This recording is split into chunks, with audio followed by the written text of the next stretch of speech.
My stepmother forged a will to steal my winery, so I let her inherit millions in dead inventory. My name is Harper. I was born with soil beneath my fingernails and the scent of crushed grapes in my lungs. For 3 generations, my family owned and operated Oak Haven Estate. Before we continues, please subscribe and leave a comment telling us where you're watching from. Your support helps this powerful, life-changing story reach the world. A sprawling, highly respected boutique winery nestled in the rolling, sun-drenched hills of Northern California. My grandfather planted the original vines, and my father expanded the business into a critically acclaimed label. I didn't just grow up on the estate, I was molded by it. While other kids my age were going to summer camps or watching television, I was walking the vine rows with my father, learning the delicate chemistry of soil pH pruning techniques and the complex art of fermentation. By the time I was 25, I had earned a master's degree in viticulture and had officially taken over as Oak Haven's head winemaker. My father, whose health was slowly beginning to decline, happily stepped back to manage the administrative side of the business, allowing me to run the cellars. We were an incredible team.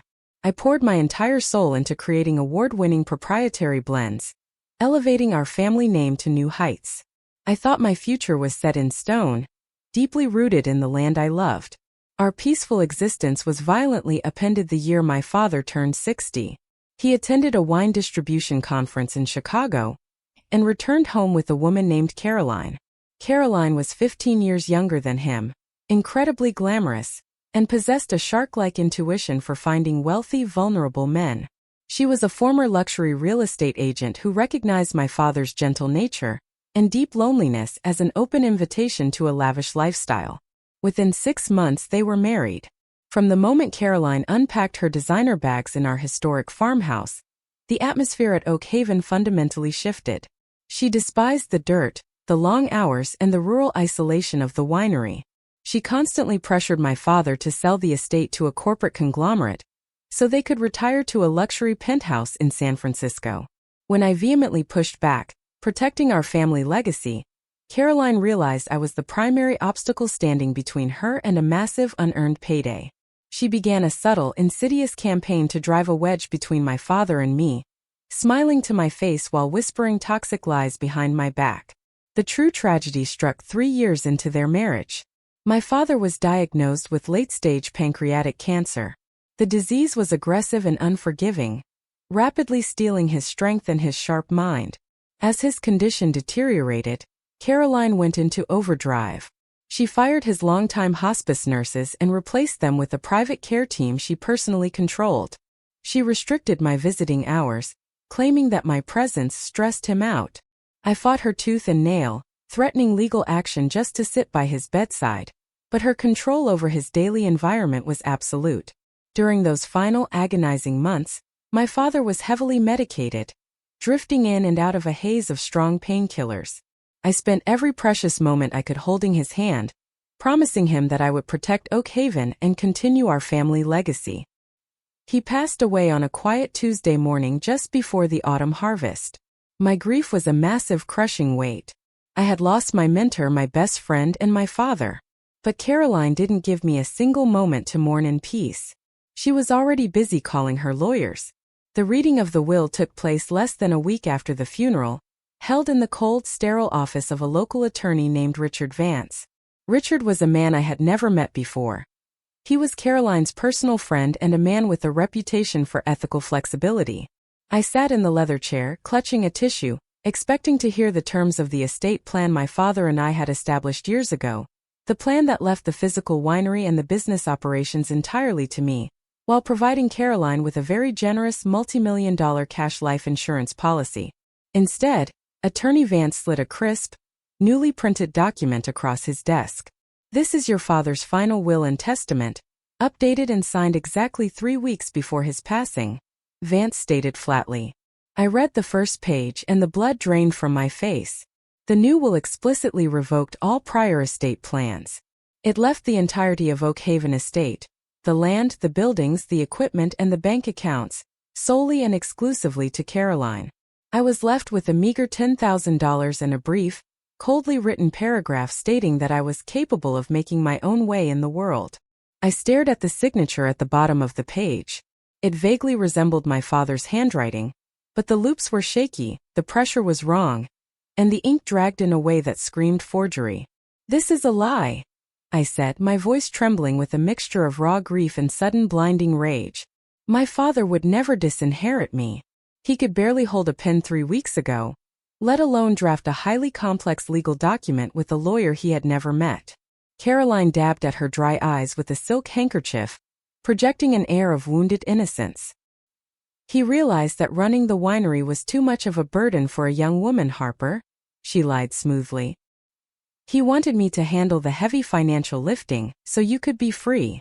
I looked at Attorney Vance, whose eyes were fixed firmly on his desk, avoiding my gaze. I knew in my bones that they had orchestrated this theft. Caroline had either guided his hand while he was heavily drugged or forged the signature outright, using Vance to legitimize the theft. They had stolen my birthright right out from under me. I immediately hired a probate litigator to contest the will, but the reality of the legal system quickly crushed my hopes. Because Caroline was his legal spouse and she had a licensed attorney willing to swear under oath that he witnessed the signing, the burden of proof fell entirely on me. My lawyer explained that contesting a forged will in probate court would take a minimum of 5 years, require hundreds of thousands of dollars in upfront legal fees, and rely on the highly subjective testimony of handwriting experts. I simply did not have the capital to wage a half-decade war against a woman who now controlled my family's massive fortune. While I was struggling to pay my lawyer's retainer, Caroline moved swiftly. 2 days after the reading of the will, she marched down to the wine cellars flanked by 2 aggressive private security guards. She handed me a formal termination letter. "Your services as head winemaker are no longer required, Harper," she stated, a cruel, triumphant smirk playing on her lips. "You have exactly 1 hour to pack your personal belongings and vacate my property. If you return, I will have you arrested for trespassing." I packed a single cardboard box with my framed diplomas, my grandfather's antique corkscrew, and a few personal photographs. As the security guards escorted me down the long oak-lined driveway of my childhood home, I looked back at the sprawling vineyards I had meticulously pruned and cultivated for a decade. I was leaving behind the only life I had ever known, cast out by a parasite who couldn't tell the difference between a Cabernet and a Pinot Noir. I moved into a tiny, cramped apartment on the outskirts of the valley, spending the first few weeks drowning in a deep, suffocating depression. I felt like I had failed my father, my grandfather, and myself. I watched from afar as Caroline paraded around town, flaunting her new wealth, giving arrogant interviews to local lifestyle magazines about her vision for the future of Oak Haven Estate. She was an absolute fraud, parading in the skin of my family's legacy. But as the initial shock of my grief began to subside, a quiet, dangerous spark of defiance ignited in my chest. I refused to let her win. One sleepless night, I was digging through a fireproof lockbox containing my birth certificate and old family records, desperately searching for anything that might help my legal case. At the very bottom of the box, buried beneath old tax returns, I found a thick, yellowed envelope. It was a copy of the original foundational trust established by my grandfather over 40 years ago, long before my father ever took over the business. As I read through the dense, archaic legal jargon, my heart began to hammer violently against my ribs. I read a specific clause, then read it again and then a third time just to ensure my tired eyes weren't playing tricks on me. My grandfather was an incredibly shrewd, forward-thinking businessman who had survived the turbulent economic crashes of the early 20th century. He had structured the family business in a highly unusual, brilliant way to protect it from bankruptcy. He had intentionally separated the physical real estate from the intellectual property. The land, the farmhouse, and the tractors belonged to the physical estate. But the trademark name Oak Haven, the brand logo, and the exclusive rights to the proprietary grape clones and blend recipes were placed into a completely separate, ironclad intellectual property holding company. The next morning I rushed to the office of the most ruthless intellectual property attorney in the state, a sharp-suited man named Arthur Sterling. I slammed the yellowed trust documents down on his desk. Arthur spent 2 hours meticulously reviewing the paperwork, tracing the chain of title through decades of legal filings. When he finally looked up, a slow, predatory smile spread across his face. "Harper," Arthur said, his eyes gleaming with professional excitement, Your grandfather left the intellectual property holding company to your father, who subsequently transferred full, 100% ownership of that specific LLC directly to you when you turned 21, as a graduation gift when you became head winemaker. He pointed to a specific heavily stamped filing from 5 years ago. Caroline forged a will to steal your father's personal estate. She successfully stole the physical land, the buildings, and the bank accounts. But because the intellectual property LLC was already legally owned by you, it was never part of your father's estate when he died.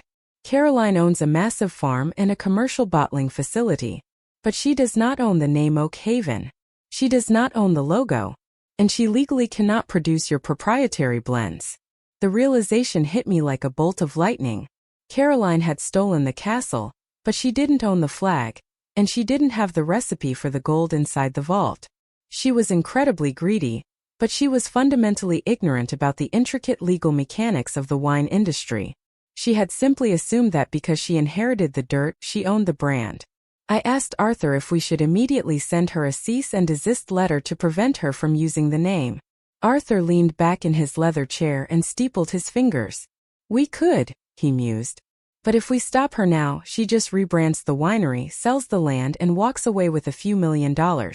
If you want to truly make her pay for what she did to your father, we don't stop her. We let her build her entire empire on land she doesn't legally control. We wait until she has invested millions, signed contracts, and manufactured the product. Then we drop the hammer. We let her inherit a mountain of dead inventory. It was a brilliant, terrifying, and utterly ruthless strategy. I agreed immediately. I went completely off the radar. I took a low-profile consulting job at a small vineyard 2 counties over, keeping my head down and my mouth shut. Caroline, meanwhile, was blinded by her own spectacular hubris. Believing she had entirely vanquished me, she set her sights on turning Oak Haven into a massive, global cash cow. She fired the rest of my loyal cellar staff, replacing them with cheap, inexperienced labor to cut overhead costs. She hired a slick corporate winemaker who specialized in producing mass-market, low-quality wine designed for supermarket shelves. Her ultimate goal was to aggressively scale up production of our flagship, award-winning vintage, the Oak Haven Reserve, and sell it to the highest corporate bidder. She had absolutely no idea that the Oak Haven Reserve relied on a highly specific, proprietary yeast strain and a copyrighted blending ratio that only I possessed. Her new corporate winemaker was essentially trying to bake a 5-star wedding cake using mud and tap water, utterly failing to replicate the complex flavor profile that made our wine famous. 6 months later, Caroline's greed drove her to make the fatal, catastrophic error we had been waiting for. Desperate to cash in on the prestigious brand name before anyone realized the quality of the wine had plummeted, she brokered a massive, exclusive distribution contract with Global Beverage Corp., a massive international conglomerate. The contract was highly publicized in industry magazines. Global Beverage Corp. agreed to purchase a guaranteed 500,000 bottles of the upcoming Oak Haven Reserve vintage for a staggering $15 million. The contract required Caroline to meet strict, inflexible delivery deadlines and heavily penalized any failure to deliver the branded product. Caroline was ecstatic. She gave an arrogant interview to the Wall Street Journal, bragging about her sharp business acumen and how she was single-handedly taking a sleepy family farm to the global stage. She was practically spending the $15 million before the grapes had even been harvested. To fulfill the massive, 500,000 bottle contract, Caroline needed to drastically ramp up the estate's production capabilities.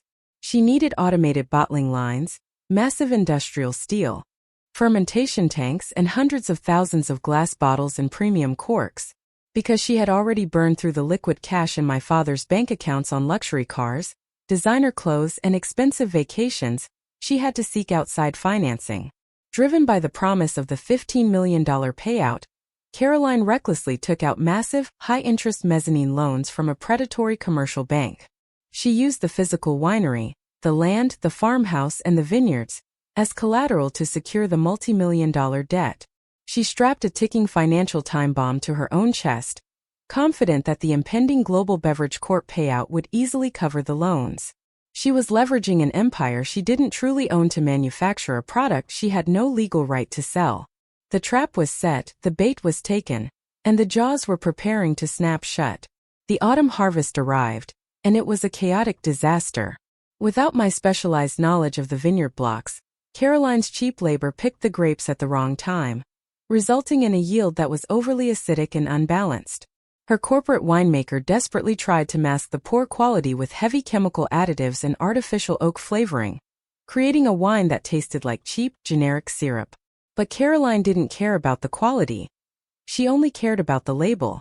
She knew that the wealthy consumers who bought Oak Haven Reserve were buying the prestigious brand name, not just the liquid inside.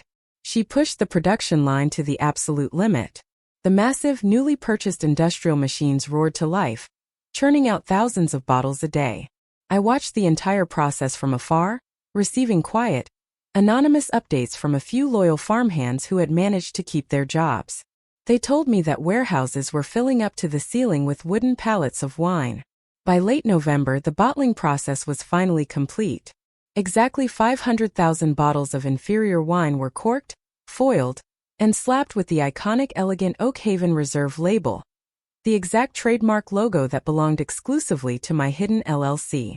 Caroline had successfully manufactured a mountain of counterfeit goods. With the massive inventory securely sitting in the climate-controlled warehouses, ready to be shipped to Global Beverage Corp., Caroline decided to throw an extravagant, wildly expensive launch gala at the estate. She wanted to publicly celebrate her genius and rub shoulders with the elite of the wine industry. She hired celebrity chefs, a string quartet, and ordered massive floral arrangements to decorate the farmhouse lawn. She invited local politicians, wealthy investors, and most importantly, the top executives from Global Beverage Corp., who were flying in specifically to officially sign off on the final delivery and initiate the $15 million wire transfer. 2 days before the massive launch party, Arthur and I sat in his office and finalized the legal payload. We had meticulously drafted a massive federal lawsuit against Caroline for willful trademark infringement, intellectual property theft, and the production of counterfeit goods. More importantly, we secured a highly aggressive, immediate federal injunction signed by a judge, which legally prohibited the sale, transport, or distribution of any product bearing the Oak Haven name. We also drafted a highly detailed cease and desist letter addressed directly to the legal department of Global Beverage Corp., warning them that purchasing the wine would make them legally liable for trafficking counterfeit merchandise. We had built a legal nuclear bomb, and it was primed to detonate perfectly in the middle of Caroline's crowning achievement. "She is going to lose everything, Harper," Arthur said quietly, sliding the thick stack of sealed documents into a leather briefcase. "Are you ready for this?" I looked at the legal papers, thinking of my father's forged signature, and the tears I had shed when I was evicted from my home. "I've been ready for a year," I replied coldly. The night of the gala arrived. The estate looked breathtaking, illuminated by thousands of fairy lights strung through the ancient oak trees. Expensive sports cars lined the long driveway, and women in designer gowns sipped champagne on the manicured lawns. I did not receive an invitation, but I knew the estate better than the security guards Caroline had hired. I parked my truck a mile down the road and walked through the dark, unlit vineyard rows, navigating by the moonlight. I slipped through a side gate near the fermentation barns and walked confidently toward the main farmhouse. I was wearing a stunning tailored crimson dress that matched the color of the wine my family was famous for.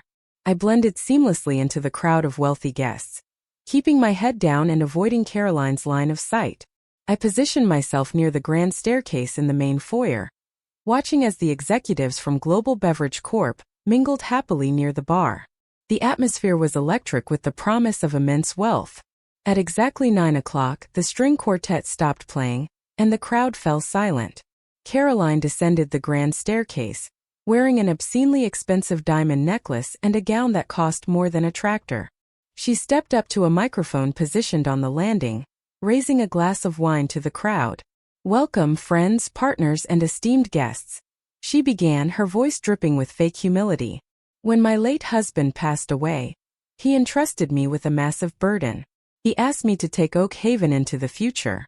Tonight, as we celebrate our incredible new partnership with Global Beverage Corp., I am proud to say that I have fulfilled his dying wish. I have elevated this brand from a simple farm to a global powerhouse." The crowd erupted into polite applause. The executives from Global Beverage Corp raised their glasses in a toast. Caroline beamed, soaking in the adoration, fully believing she was the undisputed queen of the valley. I stepped out of the shadows and walked slowly up the center aisle, the click of my heels echoing sharply over the dying applause. "That is a beautiful speech, Caroline," I said loudly, my voice projecting clearly across the silent room. The crowd parted, murmuring in confusion as they recognized the exiled daughter. Caroline's smug smile instantly vanished, replaced by a look of sheer, panicked fury. "Harper!" she hissed into the microphone, her facade cracking.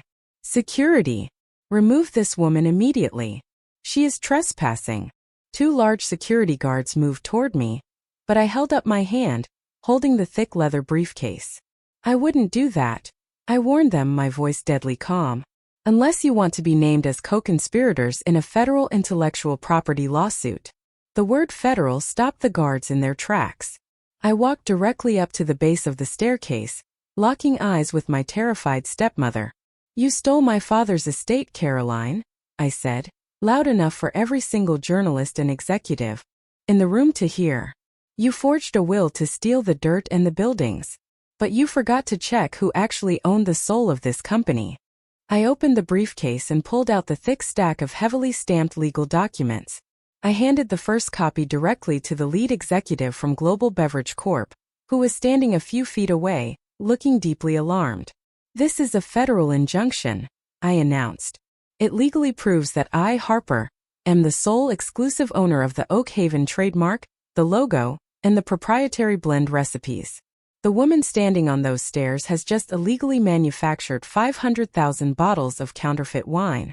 If you load a single box of that contraband onto your trucks, your company will be sued for hundreds of millions of dollars." The executive's face turned the color of ash. He frantically read the first page of the injunction, seeing the federal judge's signature. Caroline was hyperventilating, gripping the wooden banister so tightly her knuckles were white. "She's lying!" she screamed hysterically, pointing a shaking finger at me. "I own this winery. I own everything." The Global Beverage Corp executive looked up from the legal document, his eyes cold and furious. He didn't care about family drama. He cared about massive corporate liability. "This injunction is ironclad, Caroline," the executive spat, throwing the document onto the floor. "You sold us a brand you don't legally own. You committed corporate fraud." He turned to his legal team, who were already pulling out their phones. "The deal is dead," he announced loudly to the entire room. "We are pulling out, and we will be suing you for breach of contract and misrepresentation." The executives stormed out of the farmhouse, leaving behind a trail of absolute devastation. The massive $15 million lifeline had just been violently severed. I slowly walked up the stairs and handed the remaining stack of legal documents directly to Caroline. She took them with trembling hands, her eyes wide with absolute suffocating terror. "You owe the commercial bank millions of dollars for the bottling equipment and the production costs," I whispered, stepping close to her. "The loans are secured by the land. You have no distributor, no income, and warehouses full of wine that you are legally prohibited from selling. You are going to bankrupt the estate, Caroline. And then the bank is going to take it all away from you."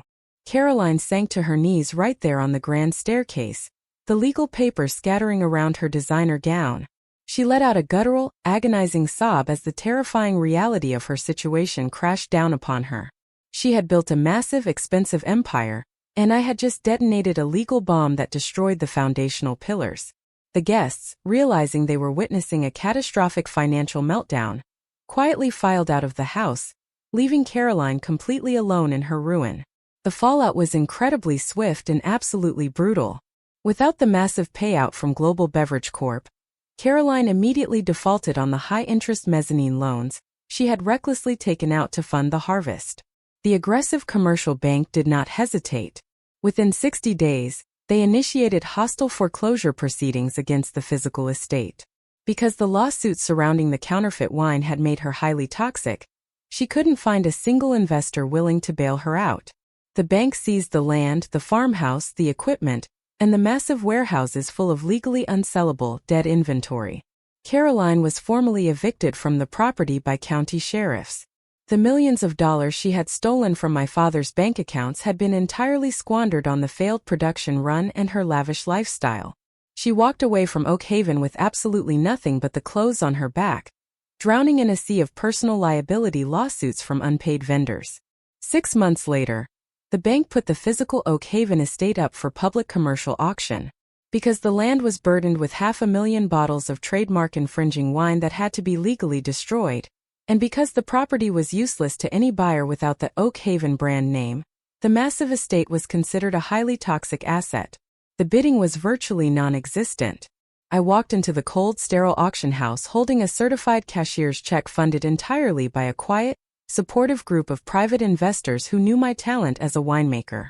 I submitted the only bid.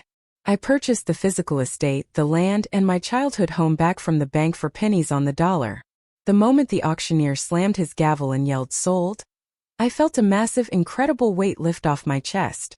I had successfully navigated the darkest storm of my life, and I had brought my family's legacy back exactly where it belonged. It has been 2 years since I legally reclaimed Oak Haven.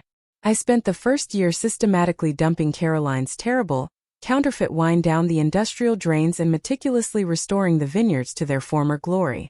Today, the estate is thriving more than it ever has. I recently released a new proprietary vintage, dedicated to the memory of my father, and it immediately won gold at an international tasting competition.